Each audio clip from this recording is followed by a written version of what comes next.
I'm going to talk about how you can make these a little more efficient, not necessarily easier, but how you can go through them a little bit better. And then really good endurance on the treads, on the rowers. February 1st, let's talk about it. So if you have a two group, for anybody out there who has that tomorrow, really good run row, really good for training for the mile, so as well as the 2,000. You go 1,000-meter row, mile run, 1,000-meter row, quarter mile. Now, you don't have to hold your mile speeds or your 2,000 benchmark pace. You can if you want. However, that's probably going to burn you. Like, it's probably going to hurt, which is fine if you want to take a big break between one to the other. You could always treat it that way, and when you can't hold the pace anymore, walk it out until you're ready to pick it up to that pace again, or you just keep one good steady speed.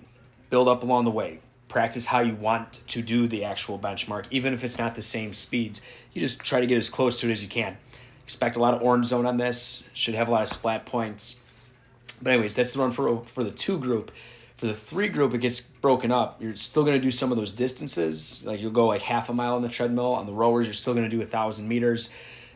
So if you're in a three group, you could probably try to hold your mile pace for that half a mile. Again, it may wreck you on that 1,000.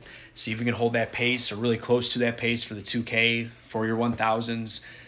Just throwing it out there. Like, this is how you get better. Sometimes you got to do those hard ones. Now, for these high pulls with power, when you see them today, you're going to have 30-second efforts. Now, I know a lot of people don't like timed efforts. It seems like it goes on forever. You don't have to like exactly time me here, but each one of these reps that I'm doing is taking me about like 1.5 2 seconds. So if that helps you out, just think like, hey, you might get anywhere from 15 to 20. Then you get a break. You're going to do it again. Try to stay within like 1-2 reps of that rep count that you did the time before. About to break down the form on this and just some things that I typically see or things that might make it a little bit easier for you to get through these and try to get to maybe 15, 20 reps on each of those sets. So my first couple high pulls I do, notice I go like a swing. Dumbbell's going to go back towards the wall. In a few reps here, you see me go down towards the floor, which isn't necessarily an issue, but if you feel your lower back, you may want to avoid this way. Think about going back.